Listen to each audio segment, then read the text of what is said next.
Matraca, um programa para quem não tem medo de falar o que pensa. Matraca, um programa para quem não tem medo de falar o que pensa. Me responde, tu é gremista ou colorado? Gremista, de coração. Colorado. Sou gremista. Eu sou do Bangu, do Rio de Janeiro, com muito orgulho. Terceira divisão, cara. Eu torço pro meu time da terra, que é o Guarani de Venâncio. E na imprensa gaúcha, meu, mais gremista ou mais colorado? Com certeza mais colorado. A gente só olhar pelas entrevistas, pelos comentários de todos, em blog, e site, na TV. Eu acho que tem mais gremista na imprensa gaúcha, com certeza, cara. Ah, tem mais colorado, com certeza. A gente vê pelos comentaristas, narradores, as colunas de jornal, eu acho quase com certeza que temos mais colorados aí. Eu acho que tem 50-50. Tem os gremistas e os colorados. Tu abre o jornal, geralmente, se o Grêmio ganha, ele tá na primeira página, né? Feito uma página no lateral, entra fica de cantinho, sempre. Eu já ouvi falar muito que a imprensa de Porto Alegre, principalmente, pende mais pro Inter, né? Já que eu acho que mais jornalistas lá são colorados, apesar de não assumirem, né? Boa noite, está no ar a primeira edição do Matraca, um programa para quem não tem medo de falar o que pensa. Eu sou Cristiano Silva e a pauta de hoje é o sensacionalismo da mídia na cobertura da dupla Grenal. Nossos convidados de hoje são o editor de esportes do Rio Vale Jornal, Nelson Treglia. Boa noite, Nelson. Boa noite, Cristiano. O narrador esportivo da Rádio Gazeta, Luiz Magno. Boa noite, Luiz. Boa noite, Cristiano. Boa noite a todos. O estudante de jornalismo e colaborador do blog Boleiros RS, João Junqueira. Boa noite, João. Boa noite, Cristiano. Boa noite à mesa. E a representante feminina da mesa, estudante de jornalismo, repórter da editoria de geral e plantonista da editoria de esporte do jornal Gazeta do Sul, Luísa Ziman. Boa noite, Luísa. Boa noite. Matraca, um programa para quem não tem medo de falar o que pensa. O Matraca é um programa de debate criado para a disciplina de estágio supervisionado em jornalismo, coordenada pela professora Veridiana Pivetta de Mello, supervisionado pelo professor Rafael Hoff e com assistência técnica de Gabriel Steindorf. A equipe de produção é formada por Pablo Melo, Valmor Emel, Karen Brum, Laura Gomes, Wagner Flores Serentini e Letícia Lorenzini. A criação e direção do Matraca é minha e da minha colega Viviane Moura. Aqui também esquenta ainda mais que hoje é Grenal, nada mal. Os bandos pro Beira-Rio tão estrombados, é natural. É só ficar esperto pra de torcida não tomar pau. Grenal, aqui o bicho pega, tá canal.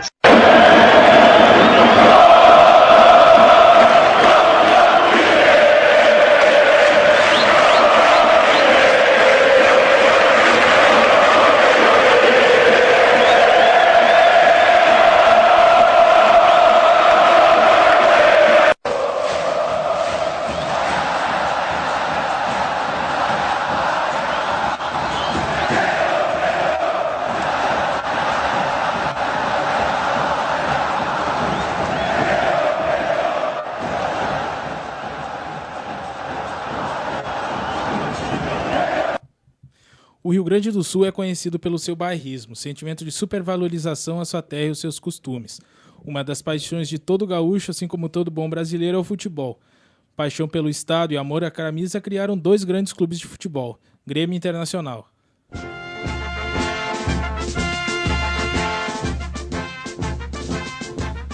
O Grêmio Futebol Porto Alegrense nasceu de uma bola de futebol, como deveria acontecer como um clube predestinado às maiores glórias. A trajetória vitoriosa começou com o paulista Cândido Dias da Silva, trabalhando há algum tempo em Porto Alegre e a sua bola de futebol. Nessa época apareceu na capital gaúcha a equipe de futebol do Esporte Clube Rio Grande. Os ingleses e alemães que jogavam nos times de Rio Grande haviam sido convidados para uma exibição na cidade. No dia marcado, 7 de setembro de 1903, o campo da Várzea ficou rodeado de curiosos.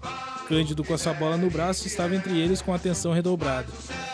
Em dado momento, a bola dos ingleses esvaziou-se, para desapontamento geral. Cândido, mais do que depressa, emprestou a sua, garantindo o final da demonstração. Em troca, ao final da partida, obteve dos jogadores as primeiras lições sobre futebol e, principalmente deles, como ficou sabendo como agir para fundar um clube de futebol. Foi então em 15 de setembro de 1903 que 32 rapazes se reuniram no Salão Grau, restaurante de um hotel na rua 15 de novembro, e deram início à história de um clube que mais tarde seria conhecido como Imortal Tricolor. Carlos Luiz Bauer foi eleito o primeiro presidente sem jamais imaginar a projeção mundial que o recém-clube criado um dia alcançaria.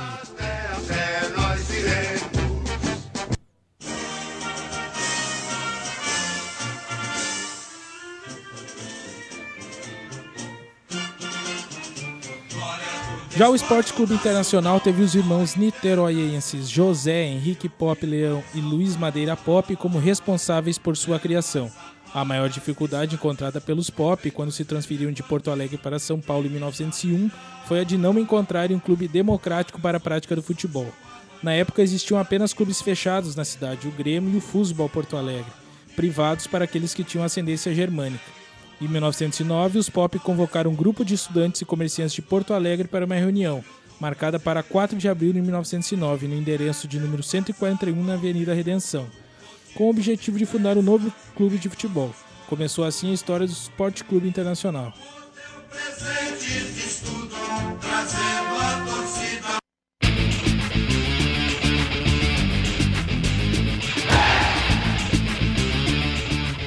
A rivalidade entre esses dois clubes se tornou centenária e atualmente, de acordo com um estudo feito pela Pluriconsultoria, as torcidas mais apaixonadas e fanáticas do Brasil são a da dupla Grenal. Nesse sentido, então, eu já repasso a informação aos meus colegas da mesa e pergunto, começando contigo, Nelson. Tu acha mesmo que as torcidas de Grêmio Internacional merecem o título de mais apaixonados do Brasil, pelo que tu vê a respeito dos outros clubes do país?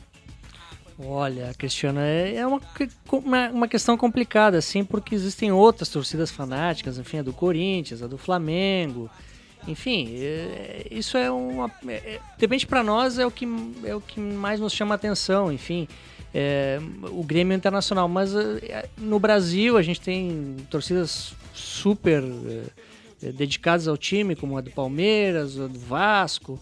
Eu acho que isso é relativo, assim.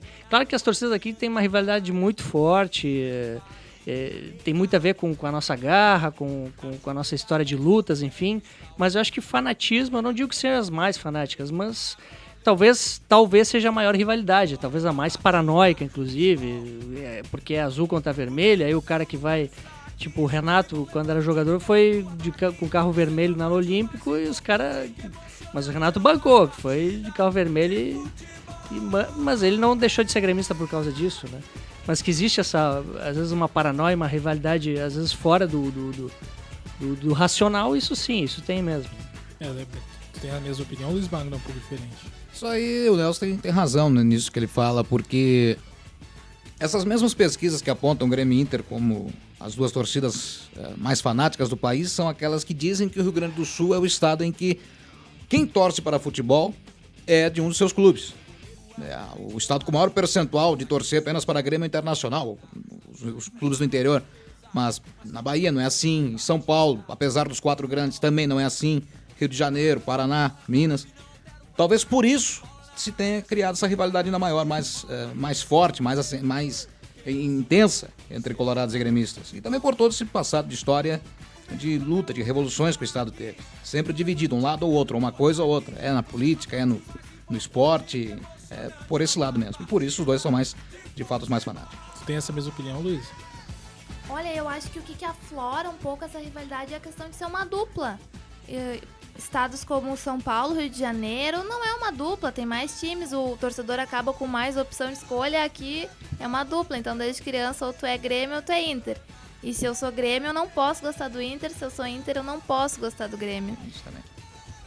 E pra ti, João, que tu nasceu no Alagoas, qual que é a tua visão vindo pro Rio Grande do Sul e vendo todo esse círculo em relação ao futebol que tu tem? Bom, na região onde eu morei por 7 anos, lá, apesar de ter clubes muito populares, a gente estava comentando aí o Nelson antes aqui, que o Santa Cruz, que é de Recife, é um estado próximo ao Alagoas. O time está na Série C, mas eles têm 60 mil pessoas dentro do estádio. Só que lá, se tu for jogar Sport Recife contra Flamengo, vai ter mais torcedores do Flamengo. É uma coisa assim que não dá para entender. Aqui, como a Luísa falou, aqui são 2 times, ou tu é Grêmio ou é Inter. São Paulo tem 4 times, tem Santos, São Paulo, Corinthians, Palmeiras. E eu acho que essa rivalidade que a Pluriconsultoria determinou que o Rio Grande do Sul tem essa maior rivalidade entre Grêmio e Inter é devido a isso, é essa dupla aí que define, ou tu é azul ou tu é vermelho. E essa situação, por exemplo, assim, em Minas Gerais a gente também tem 2 grandes. O que torna, por exemplo, o Grêmio e Inter maiores em termos de torcida e fanatismo do que Cruzeiro e Atlético para vocês? Eu acredito porque que Grêmio Internacional tem uma rivalidade talvez maior que Atlético Mineiro e Cruzeiro, porque o Atlético Mineiro e Cruzeiro estão mais perto do centro do país. É mais fácil eles assistirem um jogo do Corinthians, do São Paulo, do Palmeiras, irem ao Rio de Janeiro e no Maracanã. Eu acho que por isso. Também dentro disso aí, o sul de Minas, a maior torcida do sul de Minas é do Flamengo. Pelo que se faz de pesquisas e se apura, é o dobro de torcida que tem Atlético e Cruzeiro. Juiz de Fora, aquela região mais ao sul do estado de Minas Gerais. Certo. Aqui é mais difícil alguém que é gaúcho torcer pro Corinthians, torcer pro São Paulo.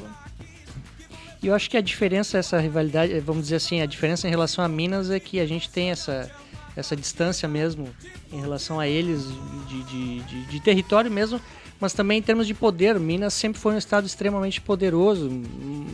Décadas atrás, no século passado, chegou a dividir com São Paulo o centro do poder brasileiro. Café com leite. Exatamente. Então, talvez por isso aqui exista aquele orgulho maior de ser gaúcho, até por adversidades que eventualmente surgem em função do poder brasileiro, né? E como o Luiz falou sobre o sul de Minas, a gente pode ver o Mato Grosso do Sul, que foram praticamente colonizados por gaúchos. O Internacional vai jogar lá, lota o estádio. É impressionante. Até o Oeste Paranaense também, a mesma coisa. Oeste Santa Catarina, Paraná, Mato Grosso, toda essa parte do país tem uma ligação com o Rio Grande do Sul. Certo. Quem formou esses estados foram os gaúchos, especialmente na área agrícola, e acabou levando também o sentimento pelo futebol para lá. Bom, se você quiser dar uma opinião sobre o tema ou fazer alguma pergunta para algum dos nossos convidados, mande uma mensagem no Facebook do Matraca, que é facebook.com/matraconisc. Matraca, um programa para quem não tem medo de falar o que pensa. Como eu citei antes, o gaúcho tem a paixão muito forte pelo seu clube. Vocês, como profissionais, enquanto jornalistas, qual o posicionamento de vocês em relação a isso? Para ti, Luiz Magno, que é narradora, essa parte, obviamente, que tu tem um clube, mas tu também trabalha em relação a isso. Como é que é essa divisão de trabalho e paixão pelo futebol que tu tem? Ninguém começa a trabalhar nisso odiando futebol. Ou tu é colorado, tu é gremista, tu é chavante, corintiano, sei lá. Então, muitos aqui no Rio Grande do Sul escondem a preferência, escondem para qual torce em virtude da paranoia citada pelo Nelson anteriormente. Dessa dicotomia de ser uma coisa ou outra, de Grêmio Internacional. Eu não escondo, eu sou colorado. Então, só que muita gente acha que eu sou gremista, pela forma que eu narro os jogos do Grêmio e assim por diante, e os gremistas acham que eu sou colorado, não sabendo que eu de fato sou, Sim. Pela forma que narro. Muita gente acha isso, o cara puxa mais pro Grêmio, o cara puxa mais pro Inter, o cara isso ou aquilo, não tem nada a ver. Aberto o microfone é uma coisa, microfone fechado é outra, tem corneta, tem brincadeira e assim por diante. Mas microfone aberto, profissionalismo absoluto, pelo menos eu tento fazer dessa forma. Para ti, Nelson, que também trabalha eu acho que o profissional, principalmente aqui no Rio Grande do Sul, ele tem isso que o Luiz Magno falou, quer dizer, o profissional ele não quer ser identificado como gremista ou colorado. Então, quando ele vai trabalhar, enfim, ele resolve, enfim, assumir aquele profissionalismo. Quer dizer, por que ele vai apresentar a tendência dele no trabalho dele se ele pode ser identificado? Então, seria muito fácil pro torcedor ver, de repente, o cara trabalhar e se dar conta com facilidade daquilo, né?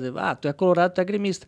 Mas eu acho que o profissional, ele, quando abre o microfone, quando vai escrever, enfim, ele, como é que eu posso dizer?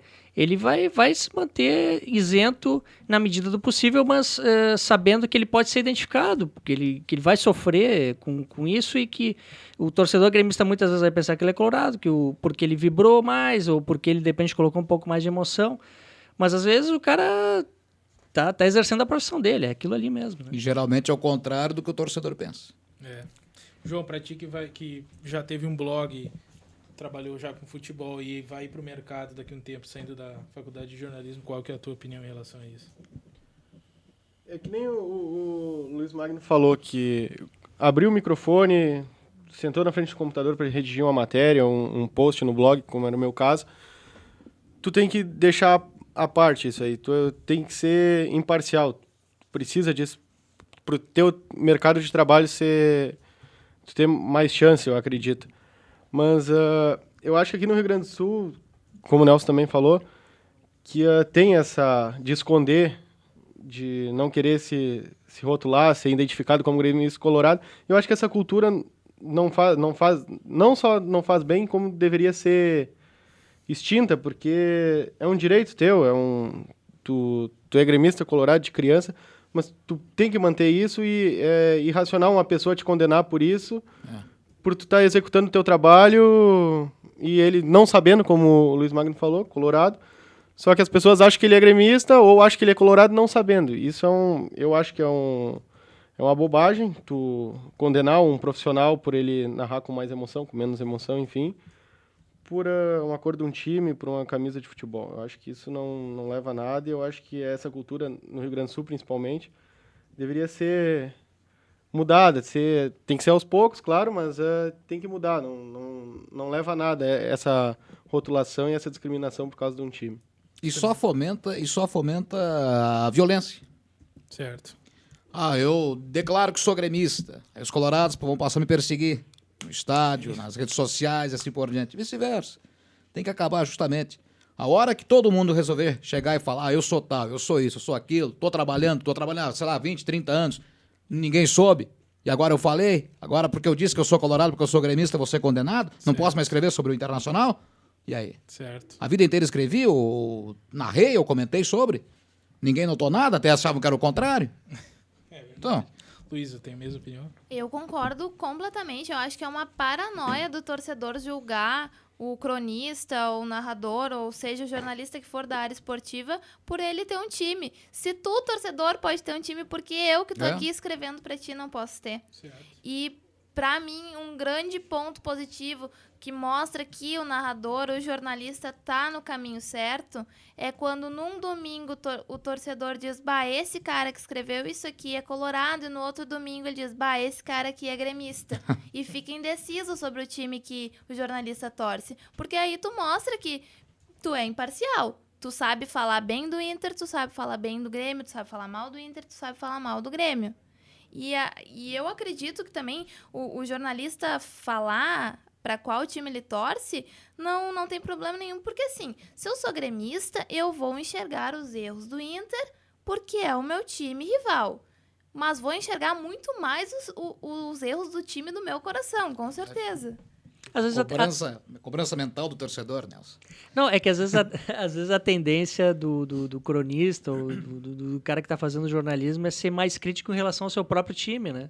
Porque ele sente mais na pele aquilo ali, né? Exatamente. Então, é bem complicado isso, né? Certo.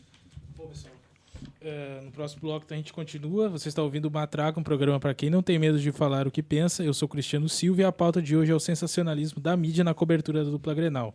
Nossos convidados de hoje são o editor de esportes do Rio Vale Jornal, Nelson Treglia, o narrador esportivo da Rádio Gazeta, Luiz Magno, o estudante de jornalismo, dono do blog Boleiros RS, João Junqueira, e a estudante de jornalismo, repórter da editoria de geral e plantonista da editoria do esporte, Luísa Ziman. Vamos para um rápido intervalo e na volta queremos saber dos nossos convidados o que pensam da atual cobertura da mídia sobre a dupla Grenal. Nós já voltamos. Matraca, um programa para quem não tem medo de falar o que pensa. Matraca, um programa para quem não tem medo de falar o que pensa.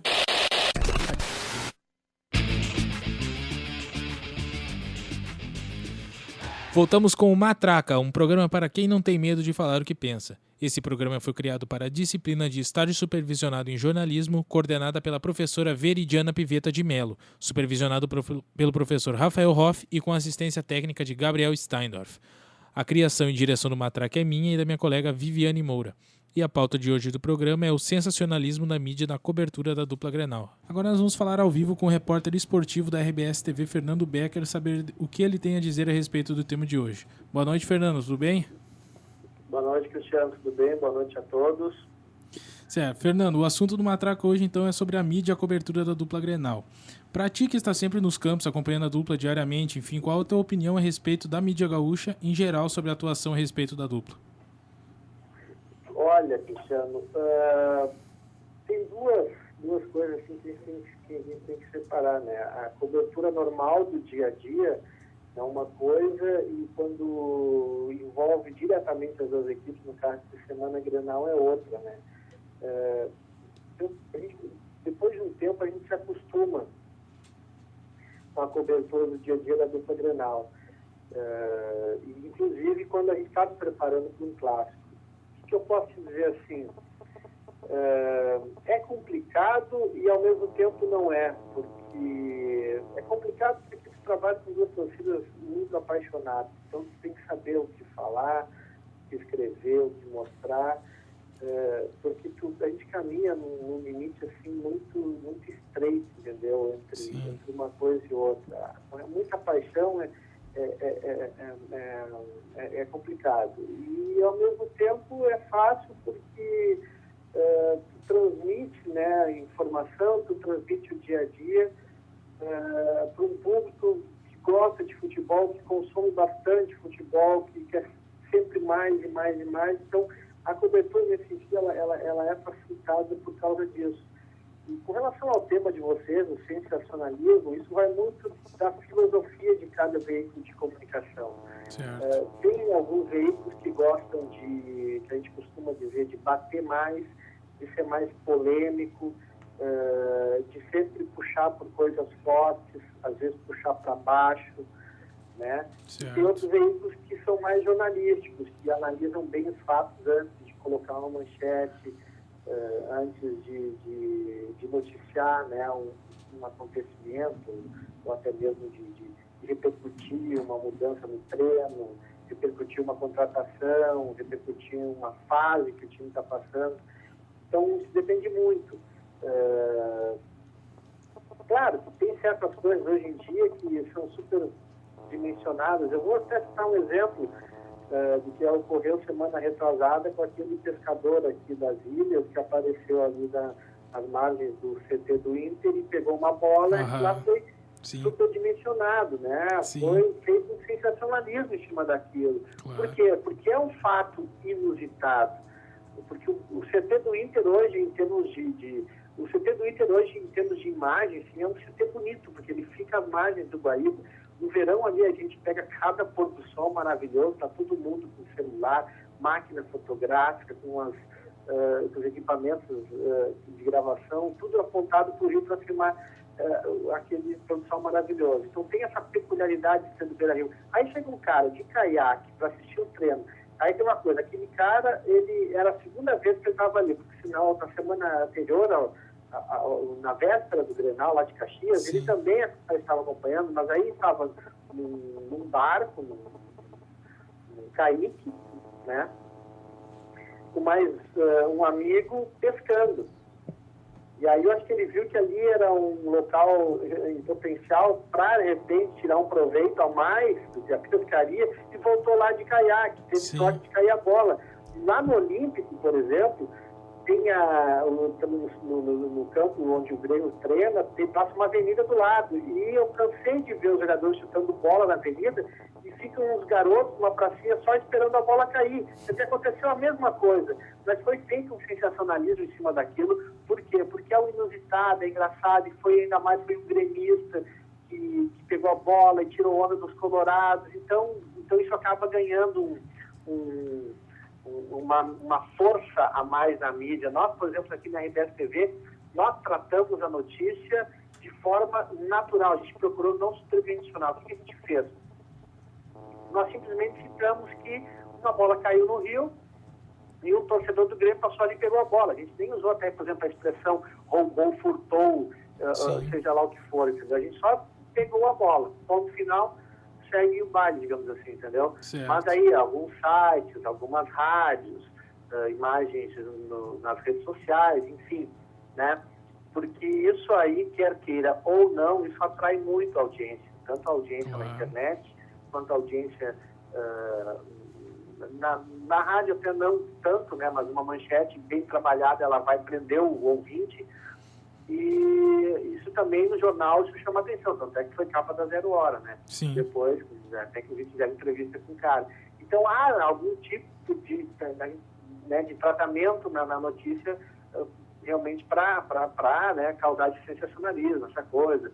Declaração de jogador que não está satisfeito com a reserva. Ninguém fica satisfeito quando é preterido.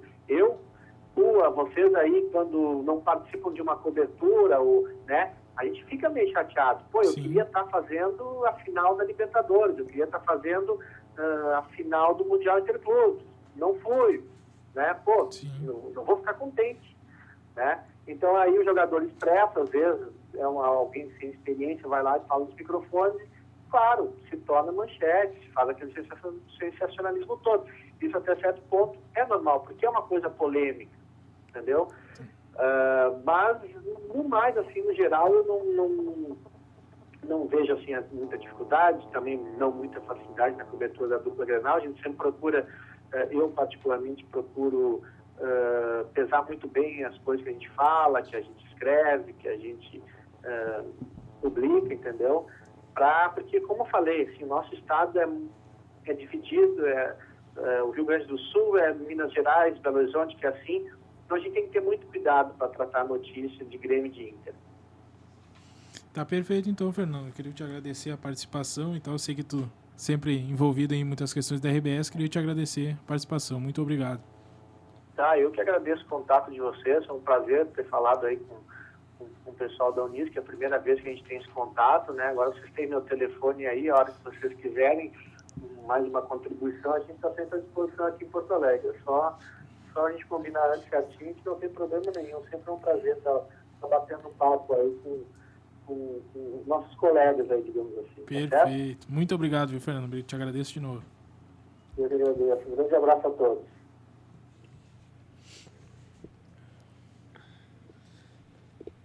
Se você quiser dar a sua opinião sobre o tema ou fazer pergunta para algum dos nossos convidados, mande uma mensagem no Facebook do Matraca, que é facebook.com/matraconisc. Fernando Becker, que antes de se tornar um homem de imprensa, foi um bom zagueiro central do Guarani de Venâncio. Bom, Cristiano, tanto que virou repórter. Ele foi criado em Venâncio Aires, o Fernando Becker. Né? Certo, então eu tenho duas narrações aqui da dupla Grenal, então eu queria pedir para os debatedores ouvirem. Pro Wagner dominou, abriu para Alex, apareceu para a ponta esquerda, Fabão saiu na marcação, pé canhoto, a bola levantou pro Fernandão, de cabeça no tigre do poste, voltou pro Sobis, atirou, gol! Gol!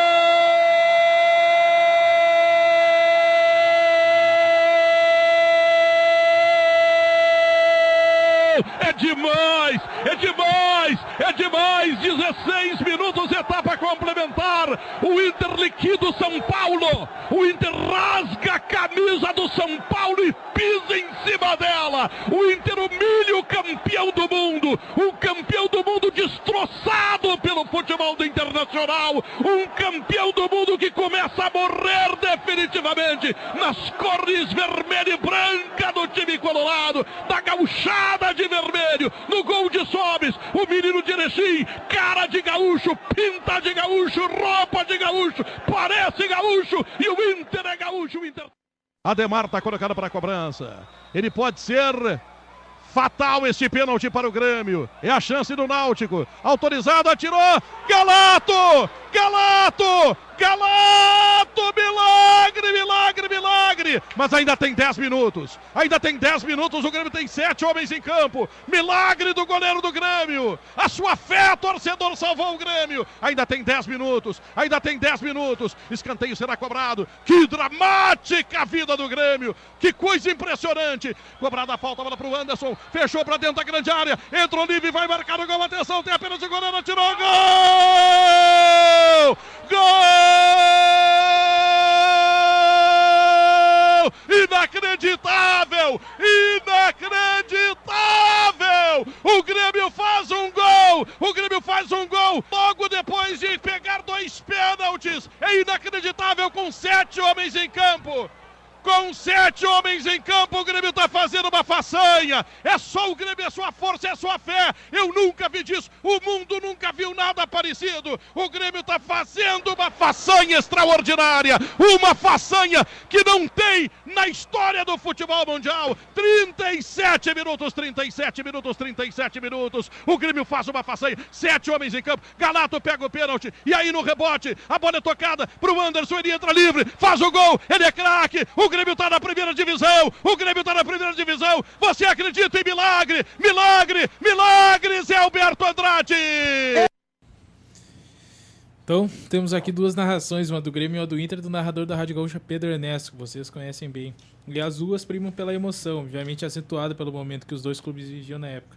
Obviamente que o Pedro tem um time, muitos dizem que é gremista, muitos dizem que é colorado, não sei se vocês concordam que ele atua igual para os dois clubes. Enfim, o que vocês pensam da mídia gaúcha em relação a esse ponto, em relação ao profissionalismo dele ou de qualquer outro narrador, enfim, como tu, Luiz Magno, que independente do clube, visa a informação e a emoção para o torcedor? Olha, o Pedro, como narrador, eu não acho ele o grande narrador do estado. Mas é o que melhor descreve um gol.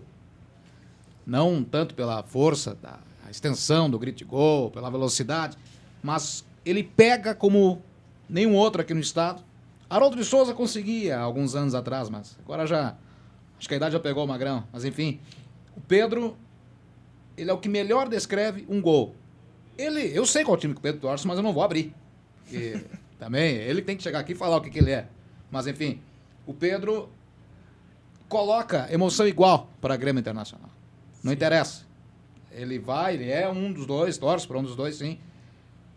Mas é igual. Não tenho o que dizer. E essa narração do Inter contra o São Paulo, ele foi odiado lá em São Paulo. Ele teve, tanto que ele levou um ano para voltar ao Morumbi fazer jogo e teve que ir com segurança para poder trabalhar no estádio. Tem uma entrevista dele relatando isso, que ele não se arrependia, porém ele sentiu a pressão, né, de toda a imprensa, porque o gol não foi ouvido só em Porto Alegre. Hoje, com a sessão de Facebook, na época ainda era Orkut, acho que 2006 ainda, mas aquilo ali tomou uma dimensão muito maior, foi para televisão, virou vinheta de programa, enfim. E acabou superdimensionando aquela que era só uma transmissão na Rádio Gaúcha, naquele momento virou um assunto nacional. Sim. E o Pedro sentiu isso. E essa transmissão do jogo contra o Náutico foi além do jogo em si ter sido, de fato, um negócio inacreditável, Pedro levou exatamente aquele sentimento do torcedor gremista naquele momento. Eu estava ouvindo o jogo na Gaúcha naquele momento. Sim. E eu vibrei junto, independente de eu ser colorado. Vibrei tanto pela situação que o Grêmio viu naquele momento, a Batalha dos Aflitos, como pela narração do Pedro Ernesto. É difícil, nesse caso da Batalha dos Aflitos, é difícil não se sensibilizar, né? Porque era um momento difícil do Grêmio, e com vários jogadores a menos, enfim. Agora, ouvindo as duas narrações, é aquela coisa do profissional, né? Tu não consegue distinguir se ele é gremista ou colorado comparando as narrações. Talvez a narração do Inter contra o São Paulo, o que realmente talvez tenha sido o equívoco dele, é ter sido um pouco mais depreciativo em relação ao adversário, né? Porque contra o Náutico, tudo bem, não foi tranquilo. Ele enalteceu a façanha do Grêmio, mas no caso do Inter, eu acho que aí ele meio passou do ponto. Mas eu acho que a reação do torcedor do São Paulo também não é adequada, né? Não acho que por causa de uma narração o cara tenha que correr risco de violência, enfim. Esse tipo de coisa eu acho que não é legal, né? Mas, de qualquer maneira, é aquela coisa. Às vezes, tanto o profissional pode passar do ponto, mas o torcedor também passa do ponto. Então, mas eu acho que é bem pior o torcedor ameaçar o profissional por um momento ali que ele estava narrando para os gaúchos, na verdade, né? É verdade. No Sport TV, que é um programa que é feito é uma emissora do centro do país e tem um programa Redação Sport TV, tem um quadro todo começo de semana que o André Rizek apresenta, o Redação AM. E diversas vezes o Pedro Ernesto figura entre as narrações, e o André Rizek, que é o apresentador do programa, ele enfatiza bem que o Pedro Ernesto narra para o pessoal do Rio Grande do Sul, que ele narra para os gaúchos. E como os colegas falaram, que, claro, com certeza, é uma emoção. O Internacional estava na final da Libertadores, depois de perder um gauchão, com um time muito superior do Grêmio, que estava saindo da Série B.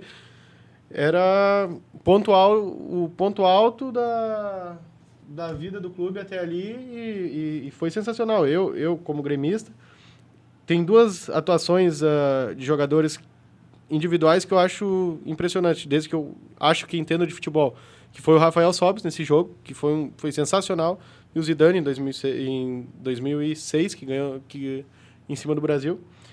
E era um momento de extravasar mesmo. Eu não tiro a razão dele, claro. Ele foi agressivo quanto à instituição São Paulo, lá, o futebol clube. Mas era emoção, era Tem que botar a bola na ponta do microfone mesmo. Pegando esse gancho do Pedro Ernesto, antes da opinião da Luísa, tem uma pergunta de um ouvinte do Facebook, o Israel Rocha. Ele fez a pergunta que ele gostaria de saber se cabe ao jornalista fazer comentários ou narrações tão exaltadas como as do Pedro Ernesto. Então, se vocês acham que dentro do trabalho dele há essa opção dele se exaltar assim, ou justamente pegando esse gancho que vocês comentaram do São Paulo, que ele fez comentários ofensivos ao São Paulo, se isso cabe ao jornalista fazer ou não. Podemos começar com a Luísa aqui. Eu acredito que cabe, sim, porque como o João falou, ele narra para os gaúchos, todo mundo sabe. E que colorado não gostou de ouvir o que ele falou? Os paulistas não gostaram, mas ele não tá narrando para os paulistas. É isso. Você tem opinião em relação a isso, Luiz? O rádio tem essa permissão, por ser um veículo local. A Gaúcha era o veículo do Rio Grande do Sul, assim como a Guaíba, a Bandeirantes, a Gazeta, a Pampa, as rádios que trabalham para o Rio Grande do Sul. A Rádio Globo de São Paulo faz o trabalho dela lá. A Tupi no Rio, Itatiaia em Belo Horizonte. Isso é o que permite o rádio, o local. A televisão, muitas vezes, entra nesse equívoco, especialmente a Rede Bandeirantes, do centro do país, é que mais entra nesse equívoco, tentando popularizar o seu jornalismo esportivo, apenas para São Paulo, se esquecendo que é uma emissora de nível nacional. Certo. Muitas vezes um jogo do Corinthians contra o Grêmio, ou o São Paulo contra o Inter, parece que é só o Corinthians e o São Paulo que estão jogando. Enquanto que os outros dois são apenas os coadjuvantes, ao invés de equipará-los, por ser uma transmissão nacional. Certo. E pegando também esse gancho, vou fazer uma pergunta para vocês. Vocês acham que a mídia esportiva gaúcha, há algum jornalista que cubra isso que não tenha time? Ou vocês acham que todos são Grêmio Internacional?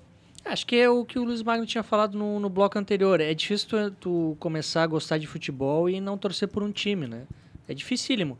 E é aquela coisa, se são, os dois grandes são o Grêmio e o Inter, são os que mais atraem atenção, o normal é tu torcer pro Grêmio e Inter, pelo menos ali nos primeiros anos de vida, ou pelo menos até a adolescência e tal.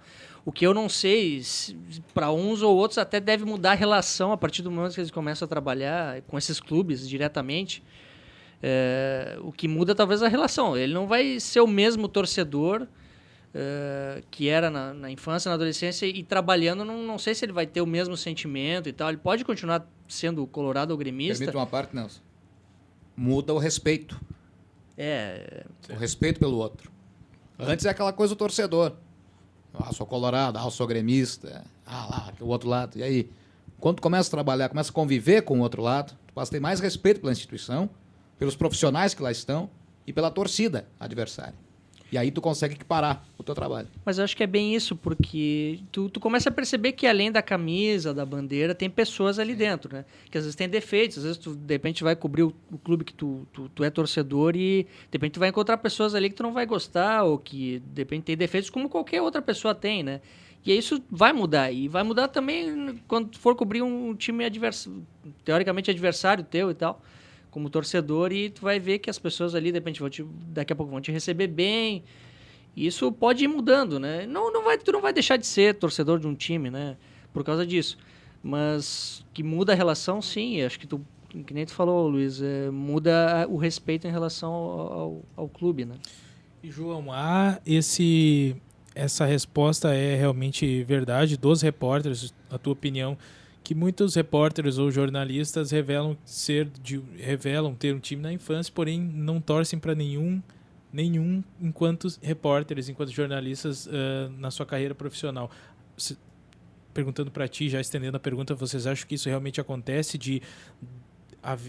no caso de jornalistas terem um clube antes, porém depois não ter nenhum, ou há ainda a paixão pelo seu clube? Acho que isso não existe. Não. Tu vai torcer para um time, vai ser que nem os colegas falaram, né? O Nelson e o Luiz falaram, que tem um respeito, tu olha, tu vê o outro lado, tu vê que tem uma pessoa, tem trabalho ali, tem comprometimento, e tu tem que respeitar isso como profissional também, pela tua ética, tem cobrido de um jeito que tu não pode desrespeitar o outro, mas tu vai deixar de torcer para um time, então isso não vai acontecer. Comigo não aconteceria, não acontece, eu continuo sendo gremista, mas quando tem que analisar um jogo do Internacional, tem que analisar, tu tá vendo o jogo do Internacional, tu tem que te focar naquilo, não, eu sou gremista, vou meter o pau no Inter, vou meter o pau no Dunga, vou querer tirar o Klemer, não, isso não existe, Você tem que ter respeito pelo outro lado. Eu acho que é por aí. E a tua opinião, Luísa? Eu acredito que às vezes muitos jornalistas dizem eu torço pro Novo Hamburgo, eu torço pro Chavante, fogem dos grandes clubes para também fugir de críticas dos torcedores, mas eu acho que isso não sei se eu acredito muito nisso. Até tem uma simpatia por ser o clube da cidade deles, mas não vai nessa. Matraca, um programa para quem não tem medo de falar o que pensa. Bom, colegas, então o Matraca de hoje está chegando ao fim. Eu gostaria muito de agradecer a presença de vocês, o debate foi super interessante, os ouvintes puderam assistir um grande debate a respeito do assunto da dupla Grenal, dessa paixão.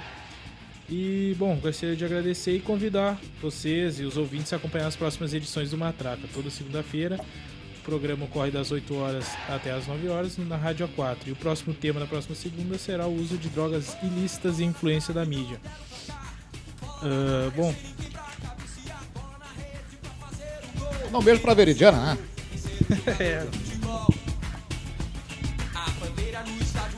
O Matraca é um programa de debate criado para a disciplina de estágio supervisionado em jornalismo, coordenado pela professora Veridiana Piveta de Mello, supervisionado pelo professor Rafael Hoff e com assistência técnica de Gabriel Steindorf.